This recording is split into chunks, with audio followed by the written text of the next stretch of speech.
não pode parar. Pior parar.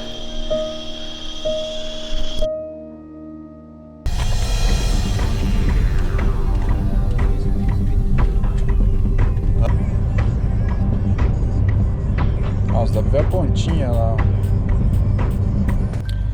Esse vídeo é diferente dos vídeos que tu me vê fazendo aqui. O objetivo desse vídeo é apenas compartilhar uma experiência que eu tive há alguns dias atrás.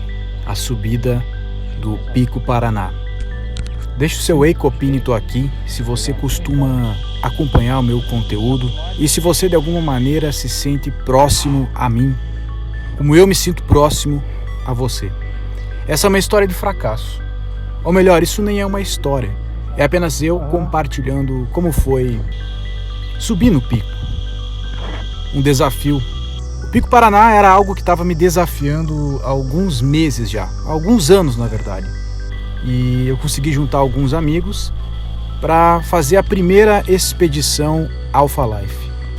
O objetivo inicial era subir em um lugar muito alto, muito inóspito, passar a noite e ter muitas conversas, produzir algum conteúdo altamente inspirador no topo do pico.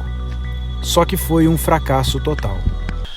Porra, o tigre arranha ele, aí ele cai de cima de uma pilhandeira. Porra, quando ele cai de cima da pilhandeira assim, bate lá embaixo, ele cai em cima de morango, de uma arbustozinho de morango. Aí ele pega e come o morango.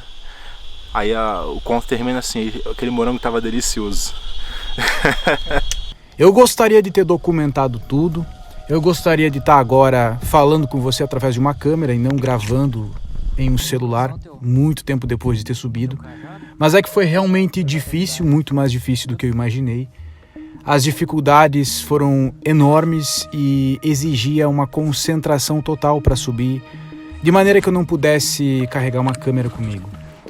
Toda essa expedição começou no Rio Grande do Sul, onde nós andamos mais ou menos uns 800 quilômetros do Rio Grande do Sul até Curitiba. Foi um dia inteiro de viagem e no dia seguinte já estávamos preparados para subir no Pico Paraná. A serra onde essa montanha está localizada fica mais ou menos a 1 hora de Curitiba. Chegando no pico, encontramos um cara, dono da fazenda Pico Paraná, que fica na base do pico, e esse cara já cortou as nossas expectativas, dizendo que era muito difícil, que a gente imaginava que seria uma coisa, mas seria exatamente outra. E foi isso que aconteceu. Esse cara nos colocou medo de alguns perigos que estavam lá, e logo mais eu falo sobre eles porque esses perigos eram reais. Começamos então a subida do pico. Mais ou menos umas 2 horas de subida, chegamos no primeiro mirante. E o primeiro mirante é isso que você está vendo agora. Céu muito lindo, você conseguia ter uma visão dos arredores de Curitiba. Mas essa foi apenas a primeira parada. Isso não é nem 1/5 do caminho a ser percorrido. Mais essa trilha aqui, né? Esse início é assim mesmo. Só olhar ali pra frente. É meio do mato morro. Depois disso, a caminhada continua e já é o suficiente para você se sentir exausto, com dores nas pernas, mesmo tendo um preparo para isso. Porque se torna extremamente cansativo quando acontece isso aqui. Uma troca brusca de temperatura. Antes você estava sentindo muito calor e logo em seguida se sente um frio por causa da neblina, por causa da altura. E a subida continua por mais ou menos umas 6 horas consecutivas, com várias paradas. Alguns dos nossos amigos se sentem extremamente cansados e exigem uma parada para descansar. A beleza do ambiente, os detalhes e a mudança do tipo de vegetação à medida que a altura vai aumentando é extremamente incrível. É exuberante se você presta atenção nos detalhes. Na minha opinião, esse exato visual de flores e folhas molhadas pingando por causa da neblina, e você olha e a 10 metros da sua frente está tudo branco porque existe muita neblina, é muito bonito, na minha opinião. Isso faz toda essa escalada valer a pena. E entre esforço e contemplação, essa é a experiência de desafiar o Pico Paraná. Mais ou menos umas 8 horas subindo tudo isso aqui, com mais ou menos uns 25 quilos nas costas, entre barraca, saco de dormir, todos os itens necessários para passar a noite e câmeras para produção de vídeo, se torna bem cansativo, bem exaustivo. Por volta das 2 horas da tarde, ou 3 horas da tarde, na verdade eu não faço a mínima ideia porque eu não tinha mais relógio, não tinha mais bateria no celular essa hora. Foi mais ou menos a hora em que nós chegamos no pico. Cara, é um desafio, uma superação você chegar aqui. Você sente assim, pô, me superei legal pra caramba.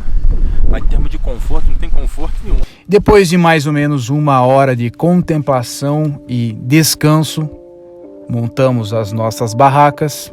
Um dos nossos amigos perdeu a barraca no caminho, tivemos que voltar para recuperar a barraca dele. E aí foi onde começou realmente o desafio.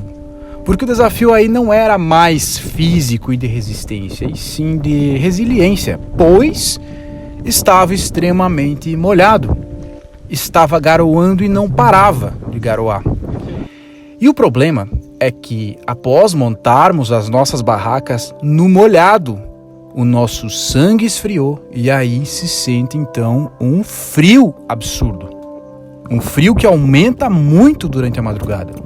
Um frio que parece que está no osso, principalmente pelo fato de dormirmos no molhado. E eu não tenho imagens para isso porque eu realmente estava com medo de que a minha câmera estragasse se eu usasse ela no molhado.